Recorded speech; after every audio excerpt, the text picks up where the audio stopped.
कभी गरीबों को नहीं मिली जितनी सरकार ने दी है। वो तस्वीरें कौन भूल जाएगा जिस समय लॉकडाउन लगा था और हमारे मजदूर भाइयों को दूसरी जगह से आना पड़ रहा था, जो दूसरे प्रदेश में काम कर रहे थे। उन प्रदेशों से जब लौट करके आए तो ऐसी तस्वीरें कभी नहीं देखी होंगी किसी ने। जब हमारे देश का बंटवारा हुआ तब भी ऐसा नहीं हुआ, लेकिन भारतीय जनता पार्टी की सरकार ने बैरिकेडिंग लगा दी और किसी भी मजदूर भाई को उत्तर प्रदेश में घुसने नहीं दिया। न जाने कितने दिन वो सीमा पर खड़े रहे, जहां पर गाय बांधी जाती थी, गौशाला थी, खाली मैदान था, वहां हमारे मजदूर भाइयों को रख दिया। भूखे प्यासे, बिना नहाए, बिना पानी के हफ्तों हफ्तों हमारे मजदूर भाई रहे। और तब रहे जब सरकार के पास सब कुछ था। अगर चाहती सरकार तो हमारे मजदूर भाइयों को पैदल नहीं चलना पड़ता। हमारी सरकार होती तो एक भी मजदूर पैदल नहीं चलता। हमें बस लगानी पड़ती, सरकारी गाड़ियां लगानी पड़ती, चाहे डीएम की गाड़ी से भेजना पड़ता तो उन गाड़ियों से भेज करके अपने मजदूरों को घर और गांव पहुंचा देते।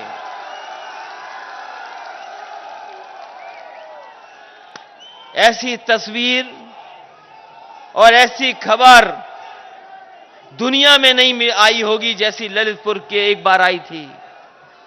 उसी समय पर, लॉकडाउन के समय पर, एक गर्भवती मां जो चली थी महाराष्ट्र से, पैदल चलते चलते आई और यहीं ललितपुर की सीमा पर उसके बेटी पैदा हुई। लेकिन इस सरकार ने कुछ नहीं सुनवाई की। वो मां 2-3 घंटे वहां रही, उसके बाद अपनी बच्ची को लेकर के अपने गांव पहुंच गई। कोई मदद नहीं पहुंची। जब खबर मैंने पढ़ी अखबारों में तो मैंने समाजवादी पार्टी के नेताओं को उसके घर पर भेजा और घर पर भेज करके मैंने कहा ये दूर से चल करके आई होगी, हो सकता है इसके परिवार के पास कुछ ना हो। उसका वही गरीब घर, वही टूटा फूटा घर पॉलिथीन से ढका हुआ था। कोई मदद नहीं पहुंची सरकार की तरफ से।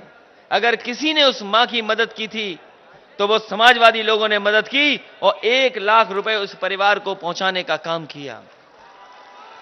केवल मां की मदद नहीं, बल्कि जितने मजदूर हमारे गांव नहीं पहुंच पाए और घर परिवार से नहीं मिल पाए, बीच में ही उनकी जान चली गई, अगर किसी ने मदद की थी 1-1 लाख रुपए की तो समाजवादी पार्टी ने मदद करने का काम किया था। ये बात मैं इसलिए बता रहा हूं, ये बातें मैं इसलिए बता रहा हूं कि बहुत सत्ता में बैठे लोग कहते हैं परिवारवाद, परिवार परिवार। मैं आपसे कहना चाहता हूं, जिनके परिवार होते हैं वही परिवार वालों का दुख समझ सकते हैं। जिनका परिवार नहीं है वो परिवार वालों का दुख नहीं समझ सकते। और ये हमें नहीं लगता कि योगी मुख्यमंत्री हैं। योगी नहीं है, ये मुख्यमंत्री योगी नहीं है। ये योगी वही होता है जो दूसरे का अपना दुख समझे। हमने तो यही पढ़ा है गीता में कि जो दूसरे का दुख अपना समझे वही योगी है। बताओ ये मुख्यमंत्री योगी हैं कि नहीं हैं? ये मुख्यमंत्री योगी हैं कि नहीं हैं? और उत्तर प्रदेश को क्या बना दिया इन्होंने? कहा था ललितपुर में कि हवाई पट्टी बन जाएगी, हवाई अड्डा बन जाएगा। कभी आए होंगे बुंदेलखंड में तो कह के गए कि हवाई अड्डा बन जाएगा। बताओ ललितपुर के लोगों, गरीब लोग हो, पहनने को चप्पल भी नहीं होगी। ये कहा था इन्होंने कि हवाई चप्पल पहनने वाला हवाई जहाज पे चलेगा। और अगर आप आंख खोलोगे, ध्यान से अखबार पढ़ोगे तो अब तो इन्होंने हवाई जहाज भी बेच दिए हैं और हवाई जहाज जहां खड़े होते हैं वो हवाई अड्डे भी बिक गए हैं। और महंगाई इतनी बढ़ा दी है कि अब आपकी गाड़ी और मोटरसाइकिल नहीं चल सकती है। जो हवाई जहाज में बैठाना चाहते थे चप्पल वालों को, उन्होंने डीजल पेट्रोल इतना महंगा कर दिया है कि आपकी गाड़ी नहीं चलेगी, मोटरसाइकिल नहीं चल पाएगी। 100 रुपए पार हो गया कि नहीं हो गया पेट्रोल? डीजल महंगा, पेट्रोल महंगी, हर चीज महंगी। ये कहते थे कि हम झोला लेके चले जाएंगे, झोला लेके चले जाएंगे। कभी किसी ने कहा था कि झोला लेकर के चले जाएंगे। हम गरीब लोग हैं, हम बाजार जाते हैं, अपने झोले में सब्जी, अपने झोले में सामान लेकर के आते हैं अपने परिवार वालों के लिए। इसलिए हमें पता है कि महंगाई क्या है, और ये महंगाई जानबूझ करके बढ़ाई जा रही है। अगर ये चाहते तो महंगाई रोक सकते थे, लेकिन महंगाई ये नहीं रोक रहे हैं। ये महंगाई लगातार बढ़ती चली जा रही है। और आप लोगों ने देखा है, नोटबंदी हुई तो लाइन में लग गए हम लोग। जब बीमारी आई तो दवा के लिए, ऑक्सीजन के लिए, अस्पताल में भर्ती होने के लिए लाइन में लगे, लग रहे हैं खाद के लिए।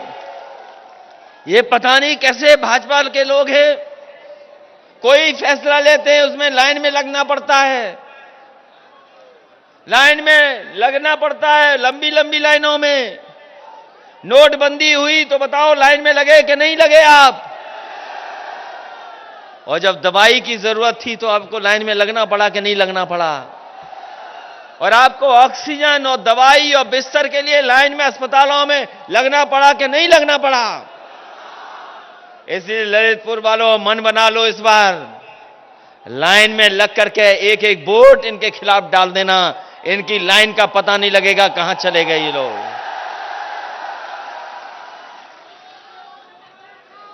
बताओ, लाइन में लग करके वोट डालोगे कि नहीं डालोगे? और यहां तो किसानों की जान चली गई। कोई सोच सकता है कि खाद के लिए किसान निकले हों, खाद न मिली हो, उन्हें जान देनी पड़ी हो? दुनिया में ऐसा कहीं नहीं है कि जहां पर किसानों को इतनी तकलीफों का सामना करना पड़ रहा हो। आज किसान के सामने संकट है, दो फसल नहीं पैदा कर पा रहा है, खेत को पानी नहीं, घर को प्यास नहीं, प्यास के लिए पानी नहीं है। इसलिए समाजवादी पार्टी के लोग